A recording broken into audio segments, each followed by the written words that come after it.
म्हणजे श्री गणेशाचं नाव, जो चिंता हरतो तो चिंतामणी.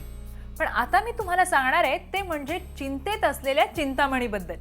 कल्पना शेट्टी निर्मित आणि संगीता बालचंद्रन दिग्दर्शित चिंतामणी हा भरत जाधवचा नवीन सिनेमा गेल्याच आठवड्यात आपल्या भेटीला आलाय.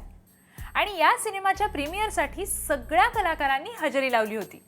या प्रीमियरला फिल्मी गप्पाची टीम सुद्धा तिथे उपस्थित होती. चला तर बघूया कसा झालाय सिनेमाचा प्रीमियर शो.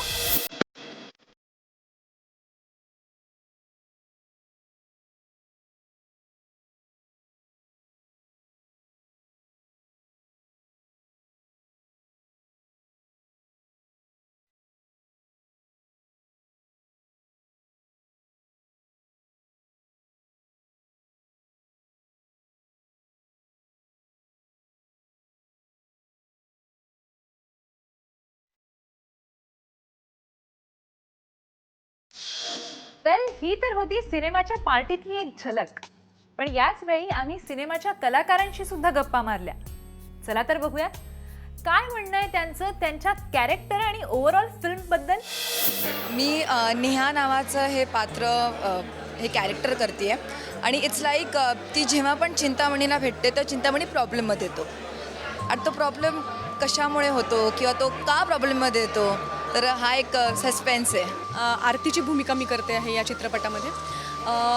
एका वाक्यात सांगायचं झालं तर सगळ्या जगासाठी माझा नवरा अपयशी आहे असं त्यांना वाटतं, त्यामुळे तो चिंतेचा विषय आहे, पण माझ्यासाठी मात्र तो मणी आहे. एकतर चिंतामणी ही फिल्म वेगळ्या धाटणीची मी असं म्हणतो की एका सर्वसामान्य माणसाची गोष्ट आहे, ज्याची बायको अतिश्रीमंत घरातून आलेली आहे. त्यामुळे ती सगळं तिचं संपत्ती धुडकावून ज्या ह्याच्यासोबत राहते, म्हणजे माझ्यासोबत राहते, एक मुलगी आहे. पण याला नेहमी ती गोष्ट खात राहते की मी यांना समाधानी ठेवू शकत नाही. ते समाधानी असतात पण तरीसुद्धा एकंदरीत सगळ्या जबाबदारीतनं तुला असं नेहमी वाटतं की मी कुठेतरी अपयशी आहे, प्रॉब्लेममध्ये. आणि एक पिक्चरमध्ये अशा बऱ्याच घटना घडत जातात की त्याला तिथे प्रत्येक अपयश जातं. आणि त्याच्यासमोर एक जाहिरात येते. ती जाहिरात म्हणजे 25,000 भरा आणि 1 करोड मिळवा. पहिल्यांदा तो लक्ष देत नाही, पण नंतर ती जास्त हॅमर झाल्यानंतर मग त्याचा तो स्ट्रगल आहे 25,000 जमवणं. आणि मग कसं जमवतं आणि मग काय घोळ होतो आणि मग काय त्या जाहिरातीतनं निघतं निष्पन्न, आणि तो स्ट्रगल आणि ती ॲक्च्युअल फिल्म आहे. सो हे तर झालं कलाकारांचं. पण याच वेळी सिनेमाची दिग्दर्शिका म्हणजेच संगीता बालचंद्रन यांच्याशी सुद्धा आम्ही गप्पा मारल्या आणि त्यांचा हा सिनेमा करण्याचा अनुभव विचारला. चला तर अपन त्यांच्याच कडून ऐकूया कसा केला त्यांनी हा चिंतामणी सिनेमा. अगर मैं अपनी बात करूं, ये जो हम आज खड़े हैं यहाँ पे चिंतामणी की बात कर रहे हैं, इसकी शुरुआत एक ऐड से हुई थी. मैंने एक ऐड फिल्म बनाई थी जिसकी वजह से मैं पहली बार कोल्हापुर गई, वहाँ पे उसकी शूटिंग की और वहीं से शुरू हुआ कि यहाँ आके एक मराठी पिक्चर बनानी चाहिए. तो कीड़ा ऐड से शुरू हुआ और आज हम यहाँ पे खड़े हैं चिंतामणी के प्रीमियर पे. ये सब्जेक्ट लिखी गई थी मराठी में और भरत जी को दिमाग में रख के लिखी गई थी. और मराठी फिल्म की बिज़नेस अगर आप देखें आज तो बहुत फ़र्क है उसमें, तो कोई वजह नहीं थी कि इसको मैं मराठी से बाहर ले जाऊं. इसीलिए इट मेड सेंस कि मराठी में ही बनाई जाए इस फिल्म को. मित्रांनो, मराठी चित्रपटसृष्टीला फार चांगले दिवस आलेत.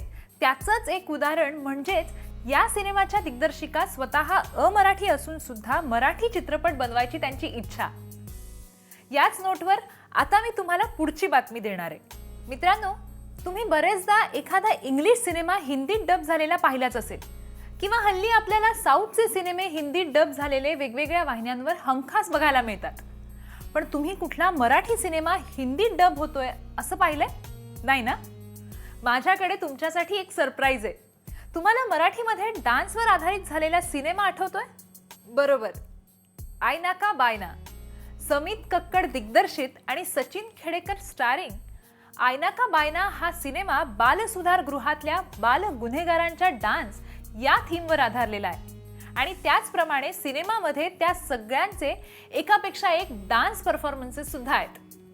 सिनेमाची खासियत म्हणजे त्या सगळ्या मुलांचे डान्स परफॉर्मन्सेस, सिनेमाचं म्युझिक आणि सिनेमाचं प्रेक्षकांना खिळवून ठेवणारं उत्कृष्ट चित्रीकरण यात आहे.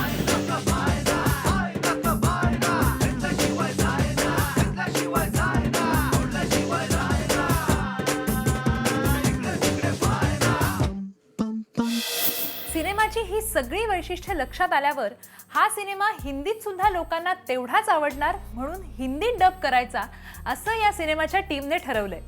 याचं काम अजून चालू आहे, पण लवकरच हा सिनेमा आपल्या सगळ्यांना पुन्हा एकदा हिंदी भाषेमध्ये भेटायला येणार आहे हे नक्की. आता वेळ झाली आहे एका ब्रेकची, पण तुम्ही कुठेही जाऊ नका. बघत रहा फिल्मी गप्पा.